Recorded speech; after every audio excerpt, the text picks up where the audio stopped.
kita ketika kita selalu memohon kepada Allah husnul khatimah. Allahumma inni as'aluka husnal khatimah. Memohon kepada Allah husnul khatimah. Syaitan tidak senang dalam doa itu. Mengapa dia tidak senang? Karena kata syaitan ketika kita berdoa memohon husnul khatimah, hadza 'abdun qad fatin.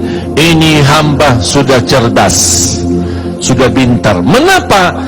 Karena permohonan memohon husnul khatimah sebenarnya bukan hanya mati dalam keadaan baik, tapi kita memohon perlindungan Allah supaya syaitan tidak berhasil menggoda kita ketika kita menghadapi sakratul maut. Allahu la ilaha illa huwal hayyul qayyum la ta'khudhuhu sinatun wa la nawm lahu ma fis samawati wa ma fil ard man dhal ladhi yashfa'u 'indahu illa bi idhnihi يعلم ما بين أيديهم وما خلفهم ولا يحيطون بشيء من علمه إلا بما شاء وسع كرسيه السماوات والأرض ولا يؤوده حفظهما وهو العلي العظيم. Tertulis dalam takdir kita hari ini akan kena kecelakaan motor. Tapi ternyata doa kita dah pernah bilang, ya Allah selamatkan saya dari kecelakaan motor misalnya. Kita dah berdoa seperti itu. Tapi karena Allah melihat dalam takdir ada bala yang akan turun hari ini, tapi karena kita suka berdoa, Allah memilih mana yang baik. Allah yang lebih tahu mana yang baik. Apakah ijabah sesuai permintaan atau Allah memberi penggantinya yang lebih baik. Ternyata penggantinya yang lebih baik Allah memilih tolak bala. Allah bisa saja kasih jodohnya tapi kena kecelakaan motor, nanti merasa menyesal. Aduh, baru sudah nikah atau ketemu jodohnya malah dirawat di rumah sakit. Makanya percaya jamaah sekalian, pilihan Allah itulah yang terbaik. Syaitan lari dari rumah yang ada bacaan Quran, rumah yang ada suara Quran, syaitan lari. Malaikat datang, malaikat hadir, malaikat ma'murkan rumah kita, syaitan lari. Rumah tangga sakinah, mawaddah, warahmah, anak yang salih, salihah. Jadi rumah yang tenang, berkah bersama Al-Quran.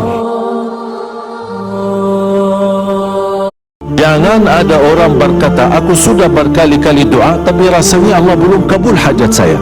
Aku minta A tapi kok belum diijabah. Ujung-ujungnya atau lama-kelamaan dia merasa kayaknya saya belum fantas diijabah doa saya. Kayaknya karena perilaku saya masih belum jelas, maksiat saya ini itu. Memang itu semua bisikan dan upaya dari syaitan supaya kita apa? Berhenti berdoa. Padahal al-muwaffaq man wuffiqa fi kathrati du'a, yang sebenarnya mendapatkan taufik yang fokusnya hanya selalu berdoa. Dia tidak menunggu masalah ijabah, bukan tugas saya. Tugas saya berdoa, Allah belum memberi ijabah, berarti saya tetap menjaga tugas saya adalah berdoa. Dan ini yang membuat kita selalu baik sangka sama Allah Subhanahu wa taala. Pasti ada satu saat Allah ijabah doa saya. Percayalah jamaah sekalian, rizki tidak akan salah alamat, rizki tidak akan salah orang, rizki akan datang dimanapun kita berada, asal kita percaya dan tetap kita berusaha dan berikhtiar. Karena usaha dan berikhtiar tidak menurani sifat tawakal kita kepada Allah Subhanahu wa taala, tapi menyempurnakan usaha itu dengan kekuatan iman dan yakin dan percaya. Bukan usaha yang mendatangkan rizki, tapi Allah Subhanahu wa taala menghantarkan dan memudahkan segala rizki kita. Mudah-mudahan kita senantiasa diberkahi rizki kita oleh Allah Subhanahu wa taala. Salat kita jarang atau banyak lambat salat atau ketiduran salat, yang namanya manusia, bertaubatlah. Taubat. suka ketiduran salat subuh, insya-Allah ada satu saat taubat, insya-Allah bangun salat subuh. Jangan menjadikan dosa membuat kita putus asa dari segala hal. Semuanya berdosa. Sampai Rasulullah SAW bersabda, bukan kata saya, tapi itu bersabda Rasulullah SAW, kullu ibnu Adam khata', semua keturunan Adam bersalah, berdosa. Wa khairul khatta'in at-tawwabun, tapi yang baik atau yang terbaik di antara yang bersalah, yang suka bertaubat.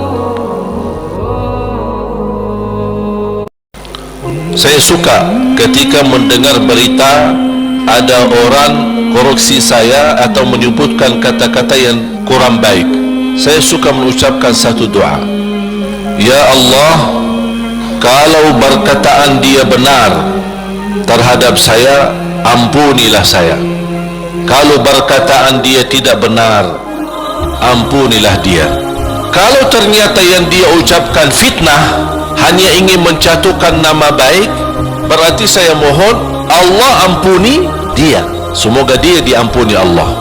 Tapi kalau apa yang dia ucapkan, oh ternyata benar, bagi saya ini menjadi pelajaran supaya saya lebih berhati-hati, lebih tambah ilmu, lebih mendalami agama, kemudian dan juga memohon ampun kepada Allah Subhanahu wa taala. Sampai akan datang satu saat, itu menjadi salah satu ciri hari kiamat, Allah kirimkan sebuah angin, setiap manusia beriman dihirup angin itu akan langsung mati.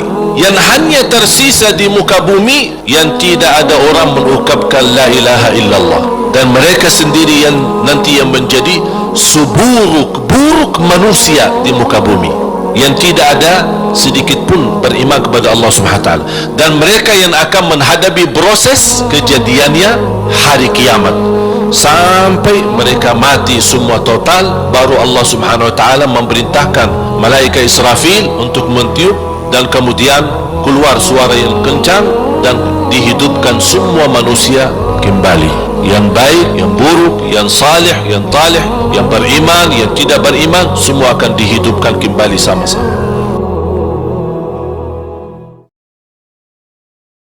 Sampai akan datang satu saat, itu menjadi salah satu ciri hari kiamat, Allah kirimkan sebuah angin, setiap manusia beriman dihirup angin itu akan langsung mati. Yang hanya tersisa di muka bumi yang tidak ada orang mengucapkan la ilaha illallah, dan mereka sendiri yang nanti yang menjadi seburuk-buruk manusia di muka bumi, yang tidak ada sedikit pun beriman kepada Allah Subhanahu wa taala, dan mereka yang akan menghadapi proses kejadiannya hari kiamat sampai mereka mati semua total, baru Allah Subhanahu wa taala memerintahkan malaikat Israfil untuk mentiup, dan kemudian keluar suara yang kencang dan dihidupkan semua manusia kembali, yang baik, yang buruk, yang salih, yang talih, yang beriman, yang tidak beriman, semua akan dihidupkan kembali sama-sama. Sampai akan